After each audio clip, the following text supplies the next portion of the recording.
For months, Tesla has said almost nothing. No official renders. No confirmed specs. No price announcement. And yet, behind the scenes, something big is taking shape. A compact Tesla, a hatchback-style design. A price target that could put millions of people into an electric car for the first time. This is the Tesla Model 2, and according to supply chain rumors, engineering leaks, and manufacturing clues coming out of 2025, the Model 2 is not just a cheaper Tesla. It is a strategic reset. Car designed not to impress headlines, but to change how electric vehicles are built, priced, and sold worldwide. But here is the problem.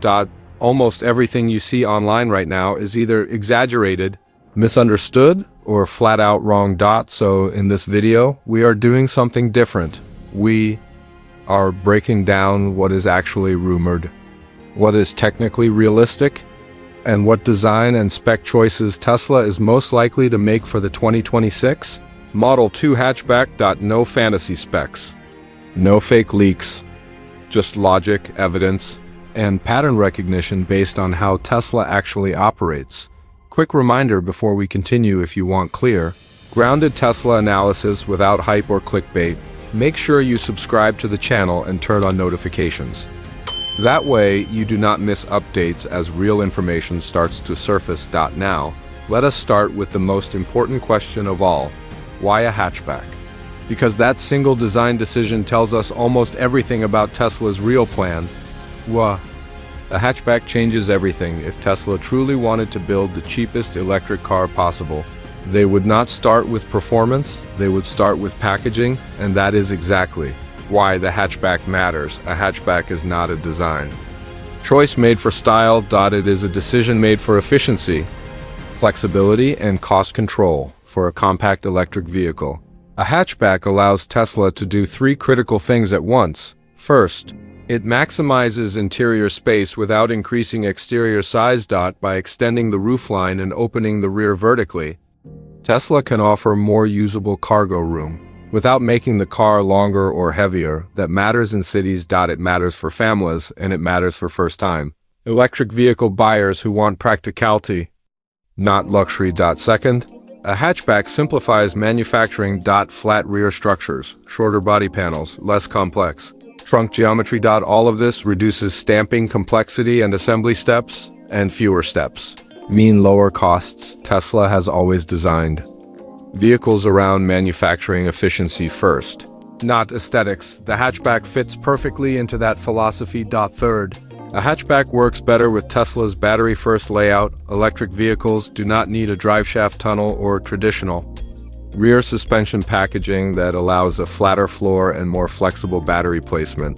A hatchback body lets Tesla balance battery size, weight distribution, and rear cargo volume without compromising structural rigidity. In simple terms, it is the most efficient shape for a small electric car. There is also a global strategy at play. Hatchbacks dominate markets outside North America. Europe, Asia, dense urban regions. If the Model 2 is meant to be Tesla's true global vehicle, a hatchback is not optional.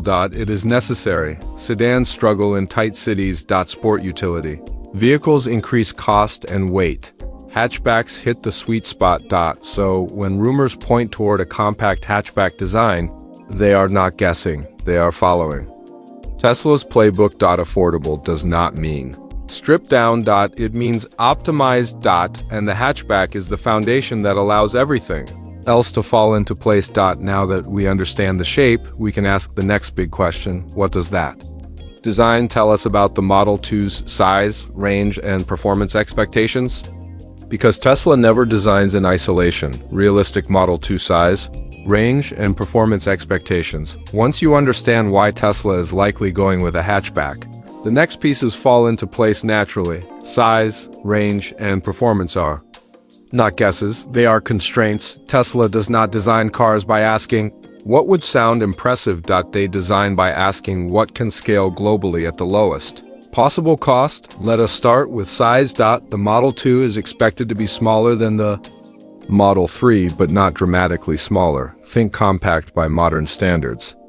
Not micro dash car. Roughly the footprint of a Toyota Corolla hatchback or a Volkswagen Golf. Easy to park, easy to maneuver in cities, but still large enough to feel like a real car. Not a compromise. This size matters because it directly controls cost. Smaller. Body panels mean less material. Less weight means smaller motors, and smaller motors mean a smaller battery. Which brings us to range. Despite wild online claims, Tesla does not need extreme range for the Model 2. The most realistic target is between 250 and 300 miles of real-world range, not 500, not 400. Why? Because range beyond that point adds cost much faster than it adds value. Tesla already knows from Model 3 and Model Y data that most daily driving uses far less than 100 miles per day. For a compact, urban-focused car, 250 miles is more than enough.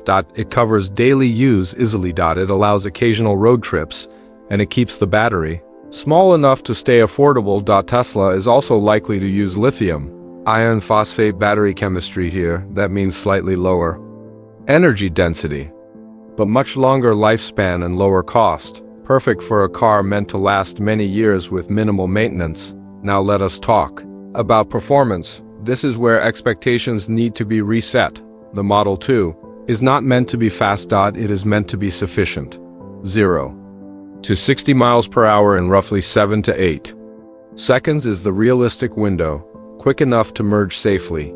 Smooth enough to feel modern, but not tuned for excitement. Tesla already knows that instant electric torque makes even modest performance feel responsive in daily driving. There is no reason to overspend here. Efficiency will matter far more than acceleration numbers. Front-wheel drive or single-motor rear-wheel drive is the most likely setup. All-wheel drive would add cost, complexity, and weight, which goes against the entire purpose of this car. So when you put it all together, the picture becomes clear. Compact hatchback size, moderate but practical range. Simple, reliable performance, nothing flashy, nothing unnecessary, and that is exactly why this car could be disruptive. Because once you remove excess, you unlock scale. Now that we understand the likely physical and mechanical foundation of the Model 2, we can move on to the part that excites people the most, the interior, because Tesla is about to make some very deliberate choices inside this car, and not everyone is going to like them. Inside the Model 2, simplicity by design. When it comes to the Model 2 interior, this is where Tesla's priorities become impossible to ignore. This car is not being designed to feel luxurious. It is being designed to feel efficient. And that means some choices will surprise people. The most obvious one is the dashboard. The Model 2 is almost certain to continue Tesla's minimalist approach. One central screen, very few physical buttons. No traditional instrument cluster behind the steering wheel. This is not about style. It is about cost. Every physical control adds parts, wiring, assembly time, and potential failure points. A single screen replaces dozens of components with one standardized system. For Tesla, this is manufacturing logic, not stubborn design. Now let us talk about materials. Do not expect premium leather, wood trim, or complex stitching. The Model 2 interior will likely use durable, easy-to-clean materials designed for longevity, not showroom appeal. Hard-wearing fabrics, simplified seat designs, fewer trim variations. This reduces cost, speeds up production, and makes the interior more resistant to wear over many years. Tesla is designing a car that can be built in huge volumes, not customized endlessly. The seating layout will benefit from the hatchback form. Flat floors, good. Headroom, flexible rear cargo space. This is where practicality shows up.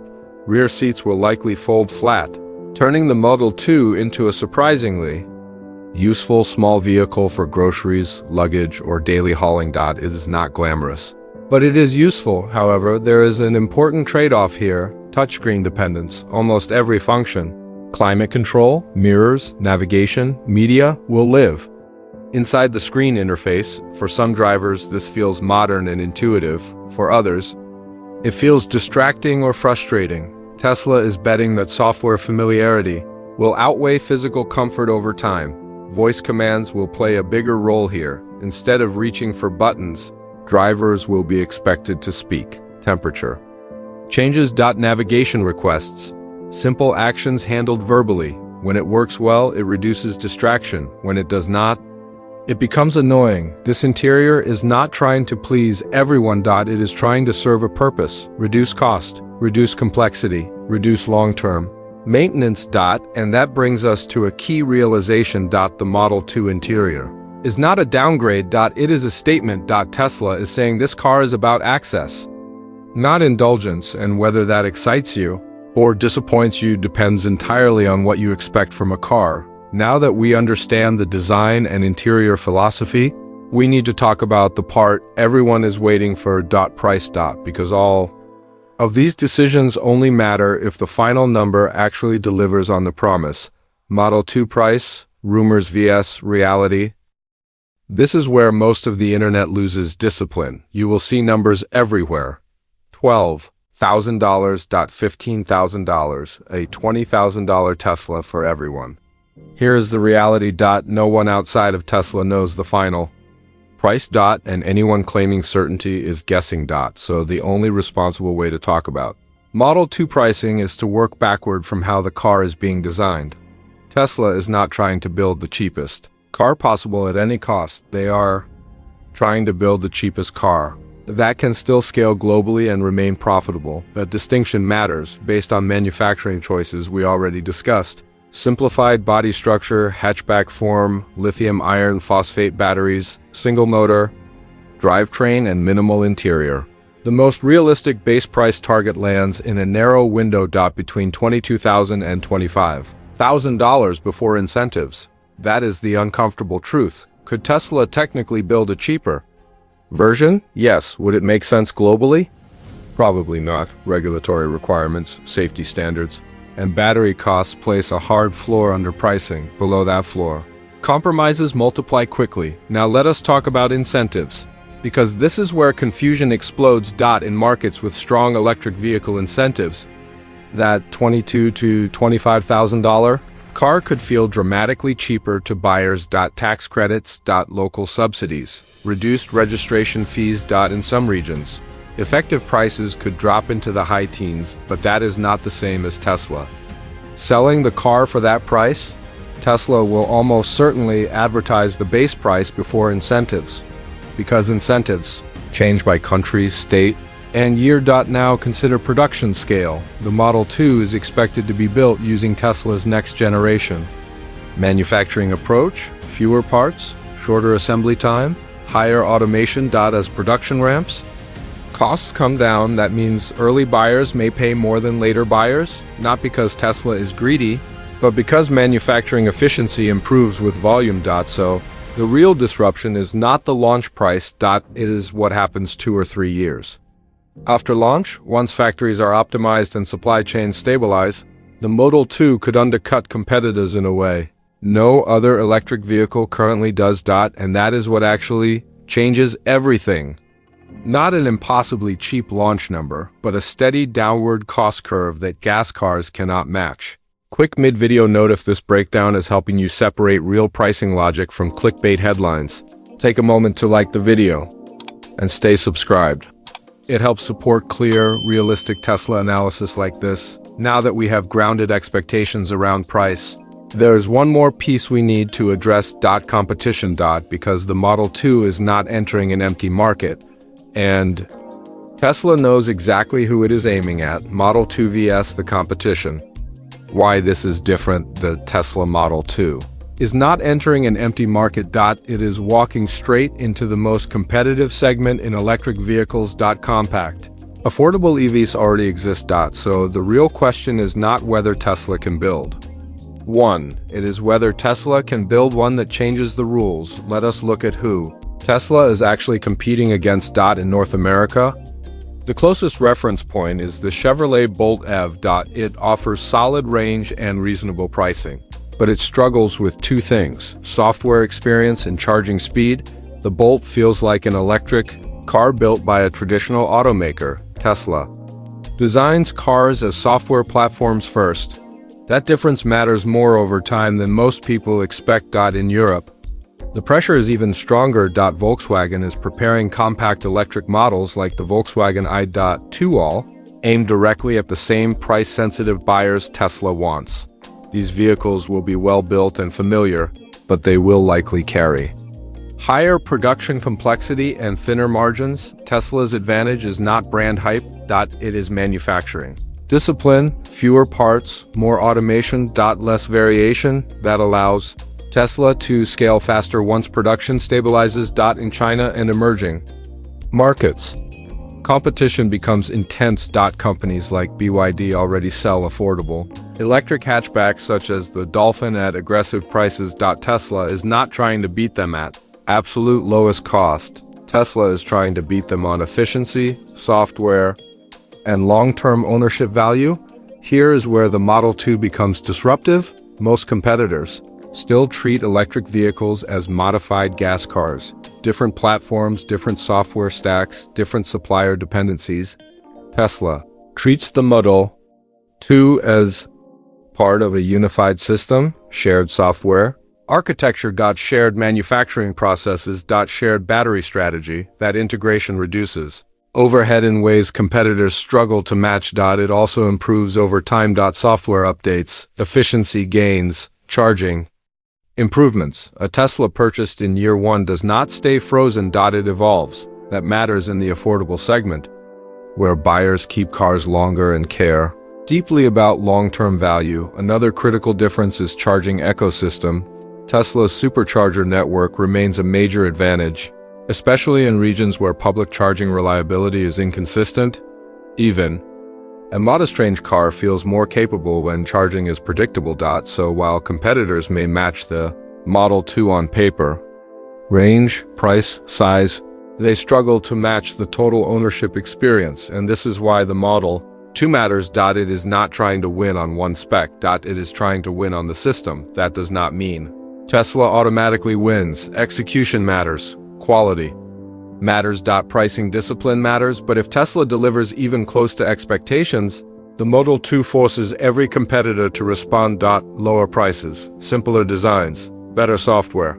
That is how markets change, and that brings us to the final piece of this puzzle. Does the Model 2 actually live up to the phrase, "This changes everything"? Or is it just another electric car with a lot of attention? That is what we need to answer next. Final verdict. Does the Model 2 really change everything? So, after cutting through the rumors, the leaks, the exaggerated thumbnails, and the wishful thinking, we are left with one final question. Does the Tesla Model 2 actually change everything? The honest answer is this: yes, but not in the way most people expect. The Model 2 does not change everything because it is flashy. It does not change everything because it is the fastest. And it does not change everything because of one dramatic headline price. It changes everything because of restraint. Tesla is deliberately removing excess. No unnecessary performance, no luxury features that inflate cost, no complex manufacturing that slows scale. What replaces that excess is discipline, a hatchback design optimized for global cities, a battery sized for real-world use, not bragging rights, an interior built for durability, not decoration, and a manufacturing strategy that prioritizes volume over variation. This is not Tesla chasing a niche.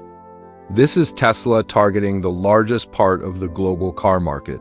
If the Model 2 delivers even close to what logic suggests, it forces a reset. Gas cars in the affordable segment suddenly look outdated.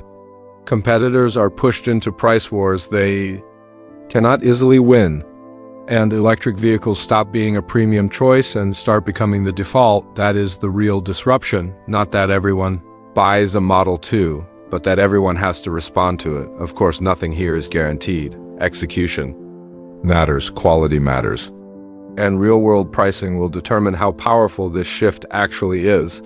But for the first time, the idea of a truly mass-market electric car does not feel hypothetical. It feels planned. And that is why the Model 2 matters more than any single Tesla before it. Now, before we end, let me leave you with a few final things. If you want clear, realistic breakdowns of Tesla rumors, specs, and real-world implications without hype, make sure you subscribe to the channel and turn on notifications. I want to hear from you. Do you think the Model 2 will live up to expectations? Or is this another case of excitement running ahead of reality? Share your thoughts in the comments. In the next video, we will compare the Model 2 to keeping an older gas car long-term and break down which option actually costs less over 10 years. If that matters to you, stay subscribed. Thank you for watching. Stay curious, stay practical, and I will see you in the next one.